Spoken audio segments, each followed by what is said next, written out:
दोस्तों अस्सलाम वालेकुम। उम्मीद आहे तव्हां ठीकु हूंदव। हाणे जेके नयूं जॉब्स आहिनि असांजूं वैक्सीनेटरनि जूं उन जे हिसाब सां असां पंहिंजे चैनल ते जेको आहे असां मैथामेटिक्स पढ़ाईंदासीं।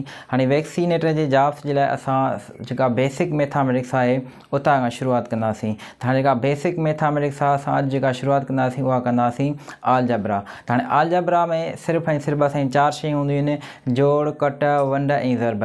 हाणे जोड़, कट, वंड ऐं ज़रब कीअं थींदी आहे, हाणे अचो उहा ॾिसूं। त हाणे सभ खां पहिरां जेका बेसिक टर्मिनोलॉजी हूंदी आहे आलजबरा जी उहा छा हूंदी आहे। त हाणे हे असांजो मिसाल तौरु लिखियलु आहे 2a⁻3।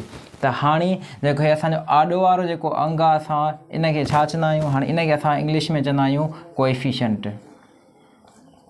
हिन आॾो वारे अंग खे असां चवंदासीं कोएफिशिएंट। ऐं हे जेको असांजे मथां आहे इन खे असां चवंदा आहियूं पावर।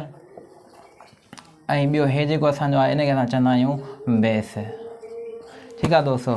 त हाणे आलजबरा में जेको आहे सो जेकॾहिं असांखे जोड़, कट या ज़रब करणी आहे त हिननि 3 शयुनि खे असांखे यादि करणो पवंदो। त जेका असांजी आॾो वारी शइ आहे उनखे असां छा चवंदा आहियूं, कोएफिशिएंट चवंदासीं। ऐं जेका असांजी मथां वारी शइ आहे उनखे असां पावर चवंदा आहियूं।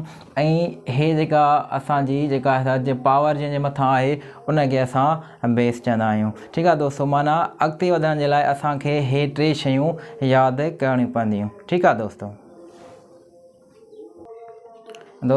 त हाणे असां जेको आहे सो बेस, पावर ऐं कोएफिशिएंट खे सम्झण खां पोइ हाणे असां जेको आहे सो आलजबरा में जेको शुरूआति कंदासीं उहा कंदासीं एडिशन खां। त हाणे असांजो जेको पहिरियों प्रॉब्लम आहे चए थो 5a,8a इन खे छा कयो तव्हां जोड़ कयो। ठीकु आहे दोस्तों। त हाणे हिकिड़ी ॻाल्हि इहा यादि रखिजो त शयूं हमेशह उहे जोड़ थींदियूं आहिनि जेके साॻियूं हुजनि। माना एटम्स असांजा सेम हूंदा त असांजूं शयूं जेको आहे सो जोड़ थींदियूं। जेकॾहिं असांजा एटम्स सेम न हूंदा त उहे असांजूं जोड़ न थींदियूं। हाणे सिंधी ज़बान में आसान हाणे सोलहनि लफ़्ज़नि में दोस्तों मां तव्हांखे ईअं सम्झायां त मिसाल तौरु असां जूं 5 कुर्सियूं आहिनि ऐं असां जूं 4 कुर्सियूं आहिनि। त 5 कुर्सियूं ऐं 4 कुर्सियूं असांजी घणी थींदियूं, 9 कुर्सियूं थींदियूं। त हाणे ॾिसो हिकु बि कुर्सी आहे ऐं ॿियूं बि कुर्सियूं त इहे ॿई असांजूं जोड़ थियनि थियूं। जेकॾहिं मां ईअं चवां त असांजूं 4 कुर्सियूं ऐं 5 टेबलूं त छा इहे असांजी जोड़ थींदियूं?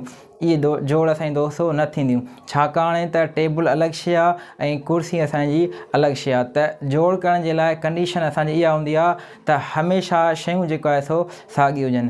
त ठीकु आहे दोस्तों। त हाणे हिते ॾिसो जेको आहे असांजी हिते असांजी ए आहे ऐं असांजी